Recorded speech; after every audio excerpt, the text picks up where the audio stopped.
রাত 2টো নাগাদ খিদিরপুর বাজারে যে ভয়াবহ আগুন লাগে, একটার পর একটা দোকান ভস্মীভূত। 1300 প্রায় দোকান রয়েছে, 600-র বেশি দোকান সম্পূর্ণভাবে পুড়ে ছাই হয়ে গিয়েছে। সকাল থেকে একেবারে গ্রাউন্ড জিরো থেকে আপনাদের সেই ছবি আমরা দেখাচ্ছি। এই দেখুন সেই মুহূর্ত যখন রাত্রিবেলা আগুন লেগেছিল 2টো নাগাদ, মধ্যরাতে এই আগুন লেগেছিল, আগুনের লেলিহান শিখা, এই বিধ্বংসী রূপ ছিল সেই আগুনের।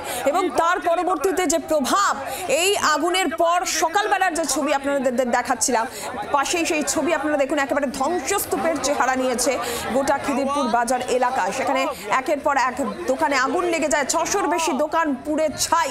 কিন্তু স্থানীয়রা তারা অভিযোগ করছেন যে খবর পাওয়ার বেশ কিছুক্ষণ পরে দমকল কর্মীরা এসেছেন। স্থানীয়দের এই অভিযোগ, দমকল মন্ত্রী সুজিত বসু তিনি ঘটনাস্থলে পৌঁছলে তার সামনেও এই অভিযোগ জানান, ক্ষোভ দেখান স্থানীয় বাসিন্দারা, ব্যবসায়ীরা। কি বক্তব্য শুনুন তাদের। পিছনটা গেলে দেখতে পাবে পুরোটা জ্বলে গেছে। অনেক অনেক অনেক 400 ছোট বড় নিয়ে 400-500 হবে। 1000 দোকান আছে, 1000 দোকান আছে। হাফ দিয়ে বেশি অনেক অনেক নুকসান হয়েছে অনেক। আমরা তো আমার দোকান নেই, আমার পাশেই থাকি, আমরা রাত্রি দিয়ে এখানেই আছি, এখনো বাড়ি যাইনি। দমকল এসছে, দমকলে জল নেই, খালি ছিড়ছিড় করে জল বেরোচ্ছে। তো কি করা যাবে? আস্তে আস্তে আস্তে আস্তে জল মারতে মারতে তো পুরো পুড়ে ছাই হয়ে গেল। কিছু আছে, কিছু সব পুরো সব পুড়ে গেছে, সব শেষ। যখন একসঙ্গে 50টা গাড়ি, সেখানে 6টা 7টা 8টা গাড়ি এসছে।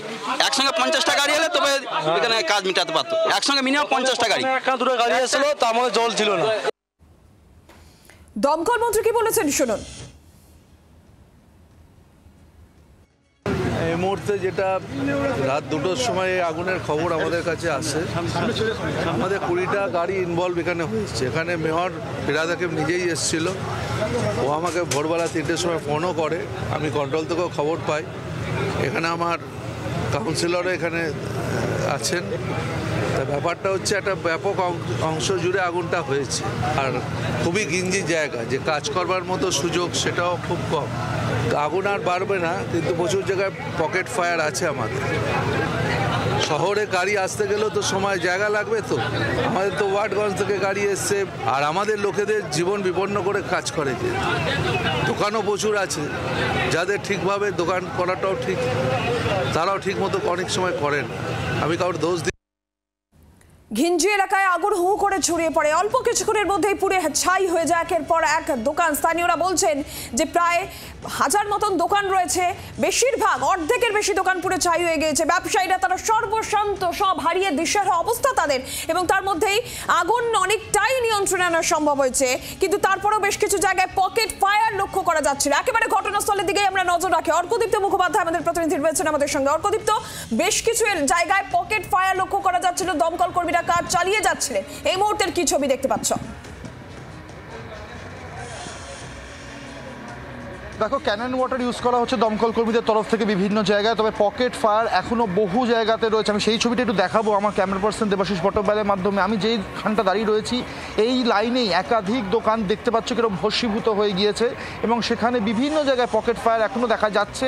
এইখান থেকেই খালি চোখে 2-3টে পকেট ফায়ার দেখা যাচ্ছে, এবং আরও ভিতরে নিশ্চিতভাবেই আরও এরকম পকেট ফায়ার থাকবে। এখনও পর্যন্ত দমকল কর্মীরা এই দিকে এখনও এসে পৌঁছতে পারেননি, তারা এক জায়গায় কাজ করছেন। এত বিশাল বিস্তীর্ণ অঞ্চল জুড়ে এই বাজার, ফলে সব জায়গাটা একসাথে কভার করা কিন্তু ডিফিকাল্ট হচ্ছে। এখানে রয়েছেন এই যে দোকান, তার যিনি মালিক তিনি রয়েছেন।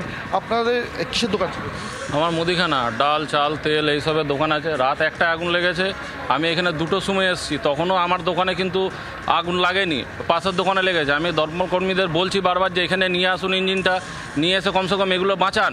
ওরা সে ওই দিকটাতেই লাগাচ্ছে। মানে 1 ঘন্টা পর দমকল এসছে, দমকল আসার পরেও ওদের গাড়িতে পেট্রোল নেই, কারোর গাড়িতে জল নেই। আমাদের এখান থেকে টালিনালা থেকে জল নিয়ে এসে তারপরে দিচ্ছে। এখনও পর্যন্ত 10 ঘন্টা অতিক্রান্ত হয়ে গেছে, এখনও পর্যন্ত দমকলে কোনো ইঞ্জিন ভেতরে ঢোকেনি। ভেতরে ঢুকে কেউ এখনও। কত টাকার লোকসান হয়েছে? আমার তো না হলেও 1,05,000 টাকার লোকসান হয়েছে। মানে মাল ফাল সমস্ত পুড়ে গেছে। আরও যাদের বেশি আছে ক্যাপাসিটি আছে তাদের আরও বেশি মানে লোকসান হয়েছে। এই লোকসান লাখ 5 টাকা, কেউ বলছেন 10 লাখ 12 লাখ টাকার লোকসান, কেউ কারুর বা তারও বেশি, কেউ 50 লাখ টাকাও হারিয়ে বসে সর্বশান্ত হয়ে রয়েছেন।